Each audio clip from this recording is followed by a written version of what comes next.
बोलते हो? हम बोलेंगे मेरा तो एक बाबा। देखो मैंने तो नहीं बोला, आपने बोला। लेकिन प्रैक्टिकली इसको भ्राता जी ने, जैसा अभी हम सुन रहे थे, आप में तो बहुत अधिक ने भ्राता जी को न देखा है न सुना है, लेकिन हमने उनके अंग संग रहने वाले भ्राता जी से अनुभव सुना कि वो त्याग की प्रतिमूर्ति थे। मैंने देखा है भाई साहब को और मैंने अनुभव किया है, और इसमें कोई दो राय नहीं। भाई साहब को बाबा और बाबा का कार्य और बाबा के बने हुए बच्चे पर वो कुर्बान जाते।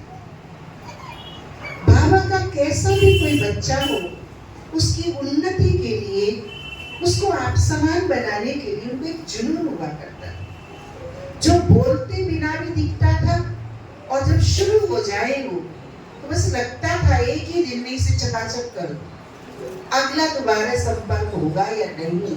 वो मम्मा की ये धारणा हर घड़ी अंतिम घड़ी है, ऐसा सोचकर बाबा के कार्य को किया करते थे। उनके लिए हदें नहीं थी, क्योंकि उनका अनुकरणीय मूर्त मम्मा बाबा थे। मम्मा बाबा की वो बहुत नजदीक थी, समान थे, साथी थे। जैसे हमने सुना अभी कि बाबा उनको गोद में लेकर सहलाते थे, उन्हें बहुत सारे ज्ञान के गुह्य रहस्य समझाते थे, और बहुत बाबा उनको डायरेक्ट पत्र लिखते थे। मम्मा भी उनको देखकर खुश होती थी।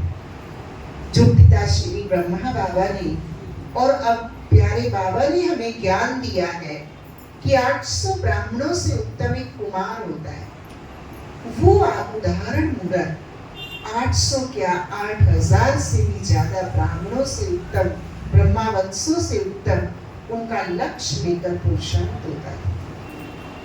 सिर्फ अमृत वेला नहीं, बल्कि जब भी हम देखते थे उनको बात करते करते वो साइलेंस में चले जाते थे। मौन का अभ्यास, आत्मिक अभ्यास और परमात्मा की मुलाकात का अभ्यास उनको बहुत अच्छा था, और यही कारण था ये त्याग और योग का अभ्यास उनको धारणा का धनी बनाकर रखता है।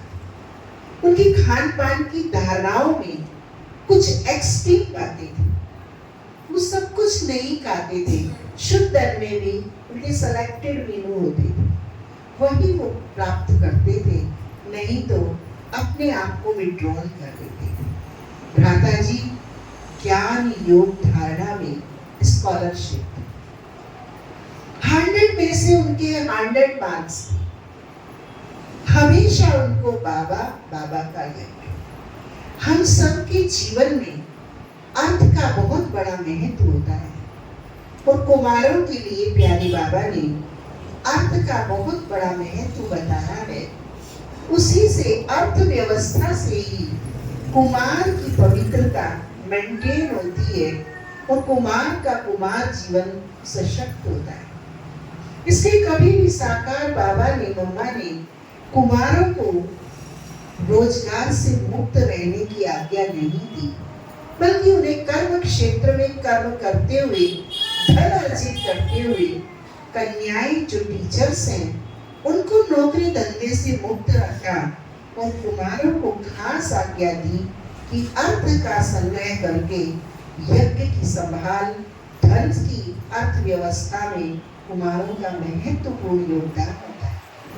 भ्राता जी ने अपने लौकिक माता पिता से भी लेकर के और अपनी आमदनी की बहुत लंबी रकम यज्ञ में समर्पित करके, बेहद सेवाओं में करके, उस अर्थव्यवस्था के पिलर को भी उन्होंने अपने कुमार जीवन की सघन पवित्रता को, धन की पवित्रता को उन्होंने अपने जीवन में पालन किया।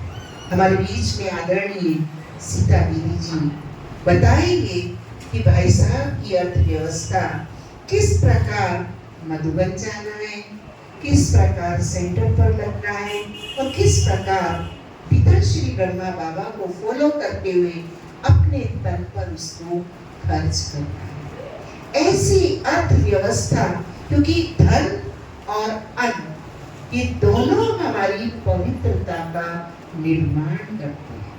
जैसा धन होगा, पहले हमारे घर परिवारों में कहते थे हम बाल बच्चेदार हैं, हमारे बच्चों पर धन अगर अशुद्ध आ गया घर में तो गलत प्रभाव पड़ेगा। इसलिए धन की शुद्धि के लिए, अन्न की शुद्धि के लिए, मन की शुद्धि के लिए इन तीनों बातों का ध्यान रखा जाता है।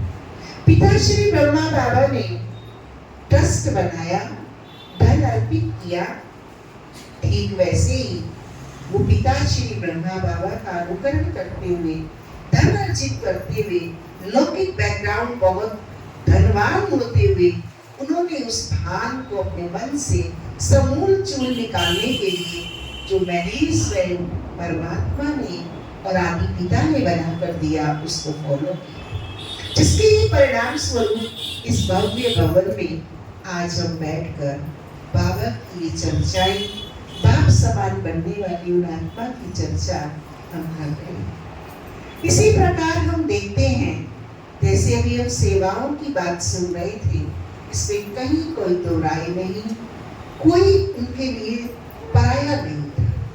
सारी दुनिया जहाँ जा रही है जो धंधा करने के लिए, वो धंधा का कार्य नहीं है, धंधा दूसरे नंबर पे है, पहले नंबर पर बाबा की सेवा। कोई भी जगह वो गए जहाँ उनकी ड्यूटी नहीं है, उस स्थान के अलावा भी कहाँ भी बाबा की कार्य चलता था, उसमें उनका योगदान मानसिक, आर्थिक और योग्यताओं का, उपस्थिति का वो अवश्य अपना योगदान देते थे। ऐसी विशाल बुद्धि, ऐसा विशाल हृदय, ऐसी बेहद की भावना उनके हृदय के अंदर थी। मैं बहुत लंबे समय और बहुत निकट उनके संपर्क में नहीं आई, लेकिन मुझे जब वो देखते थे बहुत दुआएं देते थे। मैं अनुभव करती थी कि वो हमेशा हर छोटे भाई बहन को देखकर बहुत खुश हुआ करते थे और उसकी उत्तरोत्तर में परख थी, पहचान थी। तो बहुत एक बार मुझे जब वो मिले तो मुझे आगरा में मिले थे बहन जी के सानिध्य में, तो यही उन्होंने मुझे कहा कि ऐसे ही बहन जी तुम आगे बढ़ो, अपने ज्ञान योग को कभी दूसरे नंबर पर नहीं रखना।